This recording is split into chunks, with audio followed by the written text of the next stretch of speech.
अगर आपने अभी तक हमारे चैनल को सब्सक्राइब नहीं किया तो जल्दी सब्सक्राइब करें और बेल आइकन क्लिक करें ताकि आने वाली हर वीडियो आप तक पहुंचती रहे। अस्सलाम वालेकुम दोस्तों, मैं हूं रुकास और आप देख रहे हैं मोरठुंडा एक्सप्रेस। सबसे पहले खबर शामिल करते हैं। पीटीआई रुकन कौमी असम्बली अहमद लियाकत हुसैन की कोरोना के बाद तबीयत बिगड़ गई, जिसकी वजह से उन्हें हॉस्पिटल मुंतकिल कर दिया गया है।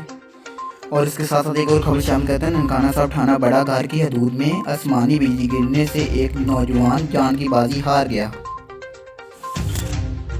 और इसके साथ एक और अफसोसनाक खबर शामिल करते हैं। बतो के नवाई गांव बलियर में आसमानी बिजली गिरने से बुजुर्ग का टीचर जान बहाक। आसमानी बिजली गिरने से जान बहाक होने वाले 30 साल अदील गवर्नमेंट टीचर है।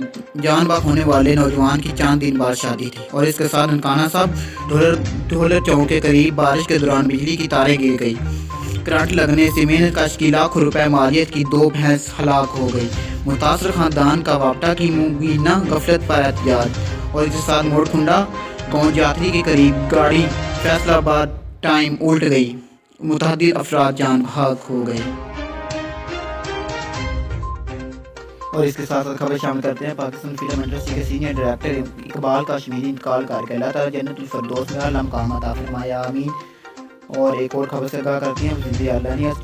वज़ीर आला ने असिस्टेंट कमिश्नर पाकपतन के साथ MPA मियां नवीद अली और दीगर अफराद के नारवा सलूक के वाक़ये की रिपोर्ट तलब कर ली। कानून साहब के लिए बराबर है, कानून हाथ में लेने वाला पाक इतना ही बाअसर क्यों ना हो, कानूनी कार्रवाई से नहीं बच पाएगा। उस्मान रुस्तार फील्डर ऑफिसर से नारवा सलूक की सूरत बर्दाश्त नहीं, सरकारी फराज को जिम्मेदारी से अदा करने वाले अफसर काबिल एहतराम है। और कुछ वीडियो आप देख सकते हैं। एक शख्स नवीद असलम नामी मेरे कमरे में दाखिल हुआ है और उसने आते ही बग़ैर कोई बात किए, बग़ैर कोई अपना ग्रीवियंस बताए, बग़ैर कोई मुझे मुखातिब किए उसने मेरे दफ्तर में घुस के तो मेरे मुंह पे थप्पड़ मारा है। और मुझे पता ही उसकी एंट्रेंस का जब चला जब उसने मेरे मुंह पे थप्पड़ ही मार दिया।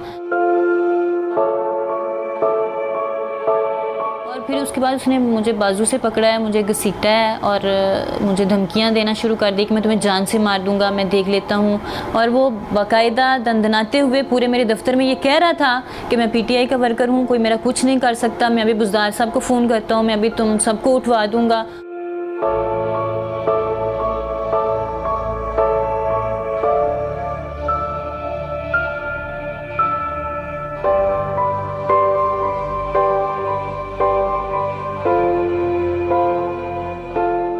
FIR तो मेरी ही मुद्दत में दर्ज हुई है, लेकिन मैं वहाँ पीटती रही, मैं रोती रही कि मुझे मारने की कोशिश की है इसने, ये मुझे जान से मारने की धमकी दी है, उसके पास असला भी था। लेकिन FIR में वो दफ़ात शामिल कर दी गई कि जो बेलेबल थी, जो माइनर दफ़ात थी।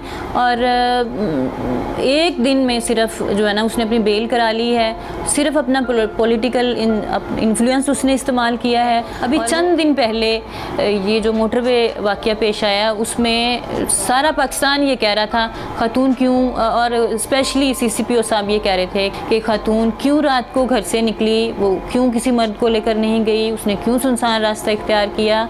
तो मैं अपने ऑफिस में बैठी हूँ, अपने चैम्बर में बैठी हूँ, 100 लोगों के दरमियान में बैठी हूँ और दिन दिहाड़े एक शख्स मेरे दफ्तर में दाखिल हुआ, उसने गुंडागर्दी की, उसने मारा, उसने मेरी इज़्ज़त ख़राब की, उसने मुझे खींचा।